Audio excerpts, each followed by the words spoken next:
Hola, ¿qué tal amigos? ¿Cómo están? Buenas tardes, noches. Estamos en la emisión número 5 ya de El Faro.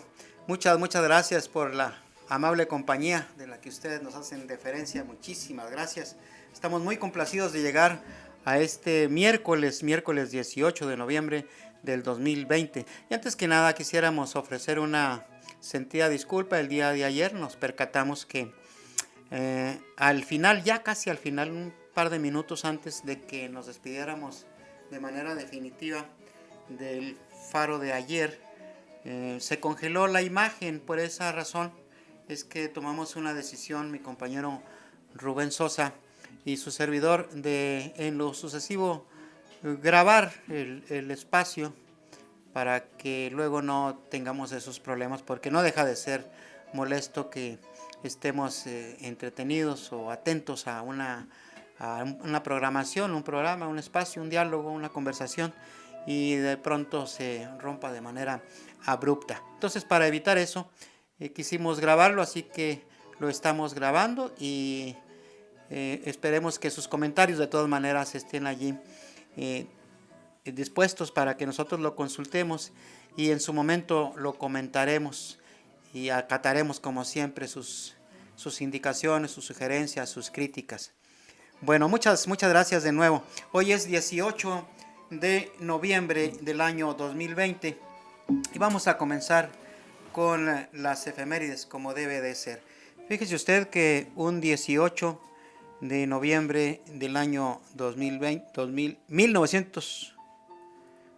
1901, perdón, me distraje porque escuché el tema de Citarrosa. Es una canción preciosa. Bueno, ese 18 de noviembre de 1901 se da el tratado entre Estados Unidos de Norteamérica e Inglaterra para construir el canal de Panamá. También 18 de noviembre de 1987, el Congreso estadounidense responsabiliza a Ronald Reagan del caso Irán Gate, pero, ¿qué cree usted? Que desafortunadamente se descarta la base legal para procesarlo. Como siempre, la impunidad está allí y sí, casualmente, pues el señor Reagan se libra de la justicia porque ya no había base legal para procesarlo y el señor se quedó impune. ¿Cuántos casos así? Sobre todo conocemos aquí en nuestro país. Bueno, el 18 de noviembre de 1995, el Vaticano considera irrevocable la negativa del acceso a la mujer para la ordenación sacerdotal aprobada por Juan Pablo II. Es decir, que porque a Juan Pablo II no le dio la gana y le pareció que era impropio que una mujer fuera sacerdotisa para que oficiara las misas y todo lo que hacen los curas católicos. Bueno, a la mujer, por órdenes de Juan Pablo II, pues se le negó ese derecho. En el año 2013, también 18 de noviembre, Palestina participa por primera vez en su historia en una votación en la Organización de las Naciones Unidas. Y en 1907, esta efeméride me gusta mucho porque tiene que ver con nuestro amor por Latinoamérica, por la cultura latinoamericana, por la cultura sobre todo de la música latinoamericana. Estamos escuchando en este momento un tema de Alfredo Zitarrosa, un hombre nacido en la hermana República de Uruguay e interpretada por Carlos Díaz Caíto, argentino nacionalizado mexicano. Entonces somos amantes de la cultura de la música latinoamericana. Por eso nos llama la atención esta efeméride, porque en 1907 nace Compay II, Compay Segundo, que fue el ideólogo, el fundador, el director de el grupo Buenavista Social Club, que era un grupo de cubanos, de músicos excepcionales. Lo invito para que los escuche. En YouTube hay muchísima música de Buenavista Social Club que dirigía Compay Segundo. Un hombre muy simpático además. Bueno, él nació en el año de 1907, un 18 de noviembre. Y en 1922 murió Marcel Proust, escritor francés, en 1922. Estas son las efemérides de este 18 de noviembre. Y bueno, el tema ineludible, el de la pandemia, triste tema que tenemos que seguir abordando. Ojalá que llegue el día en que ya no tengamos que referirnos a él nada más que como un trago amargo que pasamos toda la humanidad, pero que finalmente superamos. Pero todavía va para largo esto, ojalá que no sea tanto. Y como lo dijimos en días pasados aquí en este mismo espacio, eso depende de nosotros, depende del cuidado que tengamos para que esta enfermedad no siga ocasionando desgracias en el mundo, en México, en nuestro estado y en nuestra ciudad. Yo creo que seguramente usted que nos escucha, que nos está viendo, tiene amigos, familiares, tiene usted gente cercana que contrajo la enfermedad y algunos que desafortunadamente también fallecieron. Ojalá que este número fatídico y de contagios no siga creciendo, pero pongamos lo que nos corresponde, amigos y amigas. Las cifras siguen siendo muy alarmantes y muy dolorosas. Van más de 1.010.000 contagiados, recuperados es muy leve, alrededor de 800, y los decesos, yo creo que a estas alturas ya se convirtió en 1.000.000 de fallecidos por esta terrible pandemia del COVID-19. Lo decíamos el día de ayer, lo decíamos en el faro de ayer, el 17 de noviembre del 2019, el primer paciente al que se le descubrió que tenía síntomas de la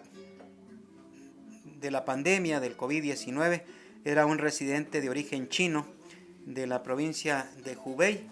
Este fue el hombre que históricamente se conoce como el primer contagiado por el COVID-19. Y bueno, damas y caballeros, el tema de Salvador Cienfuegos, ustedes recuerdan que recientemente, hace cosa de un mes o poquito más de un mes, el comandante en jefe, no el comandante supremo de las Fuerzas Armadas, secretario pues de las Fuerzas Armadas de México en la gestión de Enrique Peña Nieto, fue detenido en los Estados Unidos nada más y nada menos que por narcotráfico. Nosotros creíamos de manera ingenua que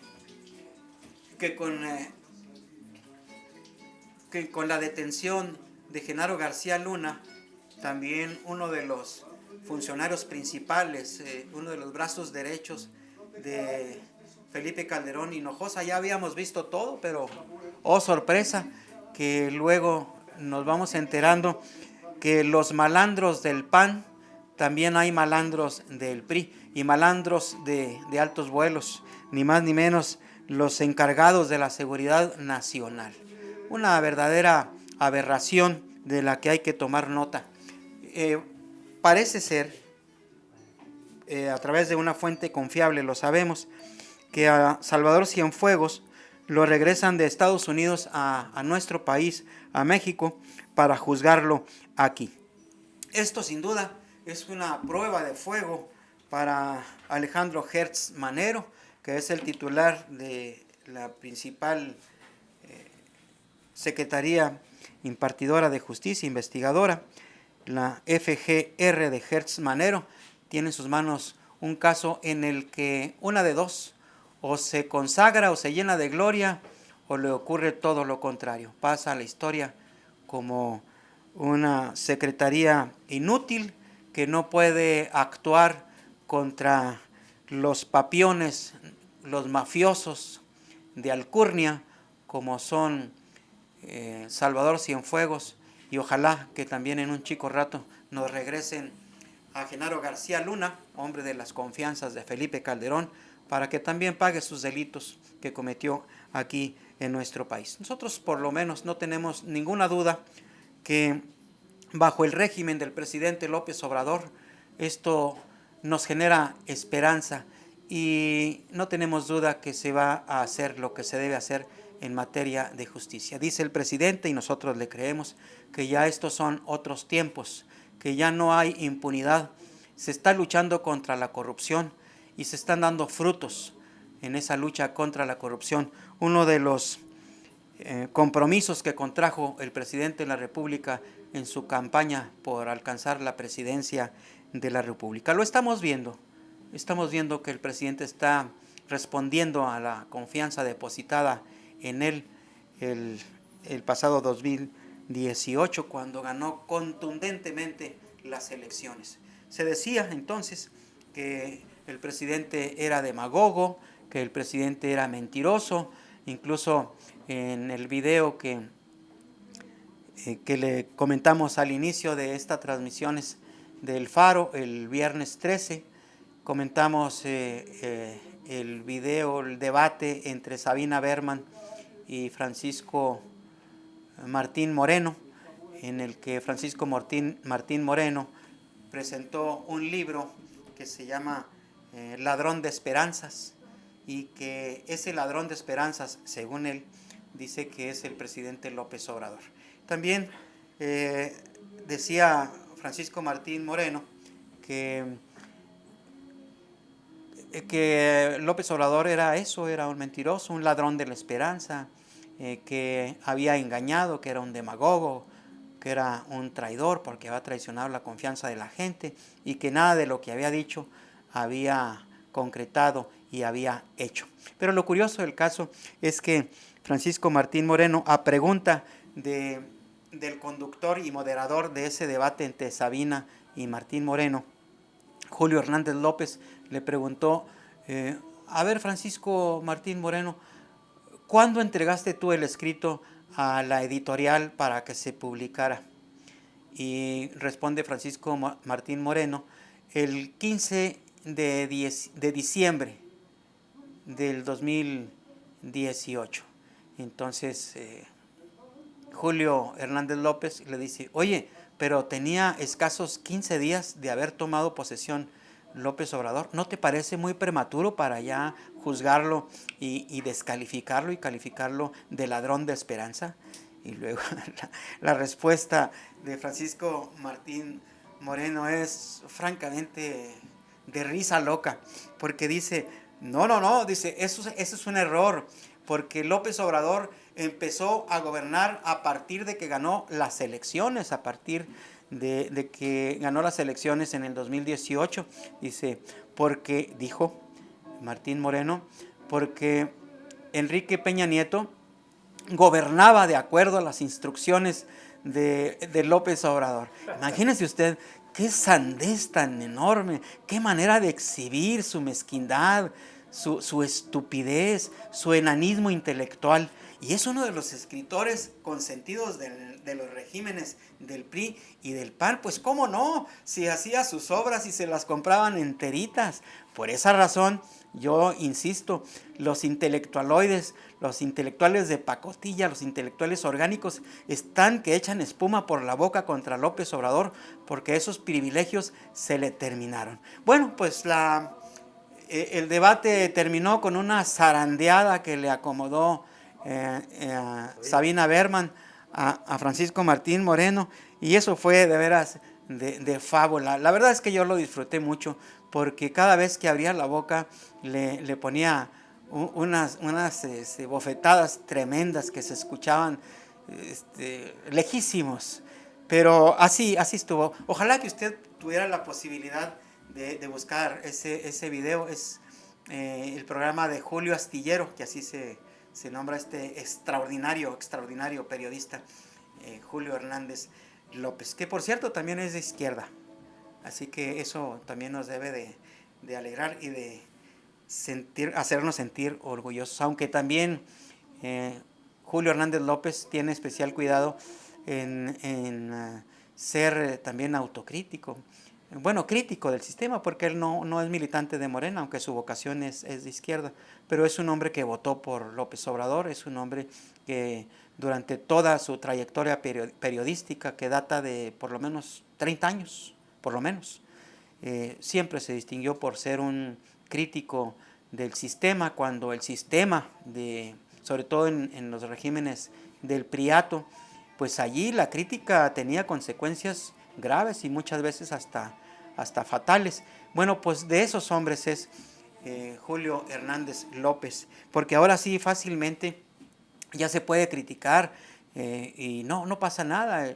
López Obrador ha sido una persona que ha dicho muchas veces que él respetaba y que respeta la libertad de expresión, y es cierto, tan lo es que hay personas que en las conferencias matutinas de López Obrador se le ponen altaneros, se le ponen flamencos, ya incluso muchas veces hasta irrespetuosos, francamente majaderos, y no pasa nada, no hay represión, no hay ninguna actitud de censura.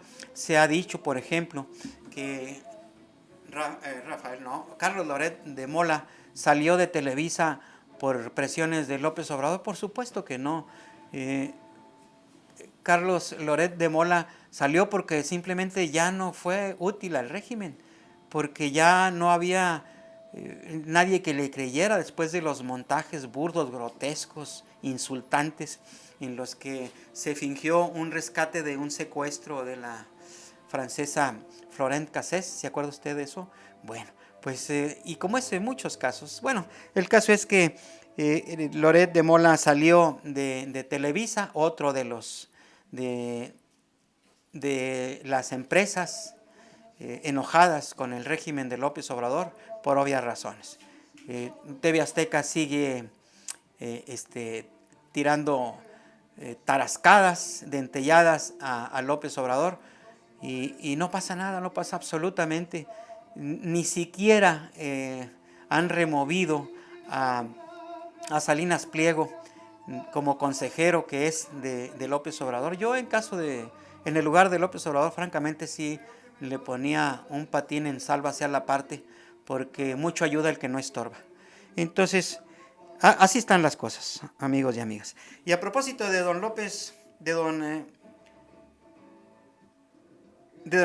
Andrés Manuel López Obrador, es un demócrata, decíamos, es un hombre patriota, es un hombre de principios, de ideales, es un hombre amante de su pueblo, y tan lo es que confía en que la función que está haciendo, que está desempeñando como presidente de la República, se ponga a la consideración del pueblo que lo eligió. De tal suerte que él propuso al Congreso de la República que se celebrara en el 2021, o el 22, ¿es el 21 o el 22? La revocación de mandato. 22. 22, ¿verdad? Sí. El 22. Sí, la revocación de mandato. Entonces, cuando la gente diga López Obrador se va, que nadie lo dude, López Obrador se va a ir a la chingada, a su rancho de Palenque, Chiapas. Pero estamos seguros que López Obrador se va a quedar porque el pueblo así lo va a decidir. No hay hasta este momento, con todo y los inconvenientes con los que se ha topado, incluido la pandemia, no hay un presidente en la historia no reciente, en la historia de todos los tiempos, con la aceptación que tiene hasta ahora López Obrador. Y estamos seguros que esa aceptación se va a mantener hasta el 2022, cuando el pueblo le diga: sí, presidente, Sí, mi presidente, continúa, tú nos representas bien. Y por lo tanto, mientras tanto, esperemos las tarascadas, decía yo, las dentelladas, los ataques, los golpes bajos, las insidias, las calumnias de los opositores al régimen progresista de López Obrador. Bueno, la revocación de mandato da pie para presentar el cartón de hoy y se lo presento enseguida. Este es el cartón de hoy, mire usted.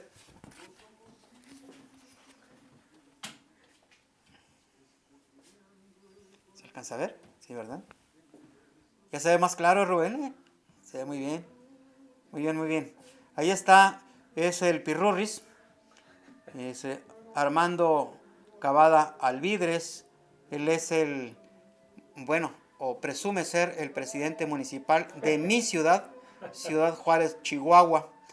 Es un hombre que así tal cual se siente rey, se siente que tiene no una ciudadanía a la que debe representar, sino siente que somos sus súbditos.